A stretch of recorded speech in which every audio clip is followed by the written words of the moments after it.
En términos de los numerales 5 y 6 del resolutivo segundo del acuerdo, se concederá el uso de la palabra a las y los diputados, representantes de los distintos grupos parlamentarios, en una intervención hasta por 10 minutos o en 2 de 5 minutos. Tiene la palabra el diputado Carlos Alberto Morales Vázquez, hasta por 5 minutos, del Partido Verde.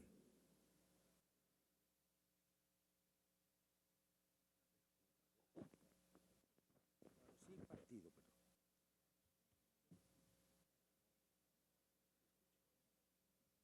Sin partido, perdón.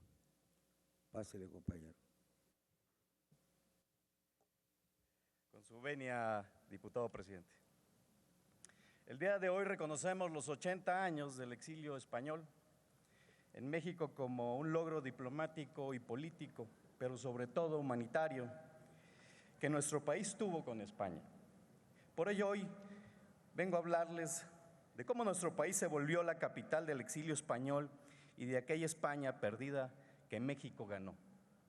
Para poder entender este momento histórico, habremos de recordar que la Guerra Civil Española, que transcurrió del 17 de julio de 1936 hasta el 1 de abril de 1939, fue una etapa difícil para los españoles de aquella época. En aquellos días nuestro gobierno abrió embajadas y consulados de Europa para proteger a miles de refugiados españoles. Aunque México no fue el único país en acoger a quienes huían hacia el exilio español tras la guerra, cabe mencionar que sí fue el más numeroso en América Latina. Según el Instituto Nacional de Estadística y Geografía de México, 25,000 refugiados españoles llegaron al país en el año 1939, cuando terminó la guerra. Este recibimiento no solo protegió la dignidad y la vida de los españoles exiliados, sino también se tradujo en un impulso a diversas actividades, industrias y cultura para nuestro país. Hoy sabemos y podemos afirmar que la gran mayoría de los refugiados en México conforman los cuadros obreros, técnicos, profesionales, científicos y artísticos, mejor capacitados de España. Lo anterior de acuerdo con la investigación de la Academia Mexicana de la Lengua y dicho así en el 75 aniversario del exilio español en México. Bajo este rubro se agrupó la producción literaria que se dio en México gracias a la política exterior de aquellos días del presidente Lázaro Cárdenas. Los refugiados españoles encontraron aquí las condiciones adecuadas para continuar su labor artística y literaria. Como ejemplo, podemos recordar que gracias a la influencia de los exiliados se dio un mayor impulso a la industria editorial mexicana, debido a que algunos de ellos crearon editoriales como Seneca, Editorial Grijalbo y Distribución Iberoamericana de Publicaciones y Editorial Joaquín Mortis. Lo mismo sucedió en las instituciones culturales. La Casa de España en México, creada en 1938 con el objeto de agrupar a los intelectuales, artistas y científicos españoles exiliados, dio origen a lo que hoy en día conocemos como el Colegio de México, el Ateneo Español de México y muchas otras instituciones que con el paso de los años ayudó a México en la educación a nivel nacional.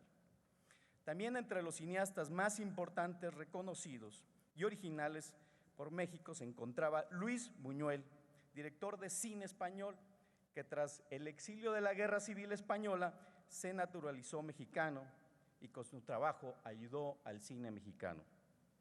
Entre los científicos, Gonzalo Lafora, psiquiatra, se había especializado en histopatología del sistema nervioso en clínicas y laboratorios de Berlín y Múnich, y en el Hospital Psiquiátrico de Washington, donde dirigió el laboratorio de histopatología cerebral y descubrió una lesión ganglionar que lleva su nombre, aportando a investigaciones médicas mexicanas, participando en la fundación del Instituto de Estudios Médicos y Biológicos de la UNAM. Este exilio se tradujo para México en más de 2,700 catedráticos y profesores, 500 magistrados y abogados 500 escritores y 250 ingenieros y arquitectos que hicieron importantes aportaciones en sus disciplinas en México. Hoy, con motivo de su 80 aniversario, celebramos no solo la actitud de nuestro gobierno de puertas abiertas, sino también el altruismo y la responsabilidad humanitaria que México mostró al mundo. Esto nos recuerda que nuestro país puede y debe ser ejemplo de una diplomacia que respete derechos humanos, pero sobre todo brinde esperanza a quien más lo necesita. Siempre un México humanista. Muchas gracias, presidente. Gracias, compañero diputado. Tiene la palabra.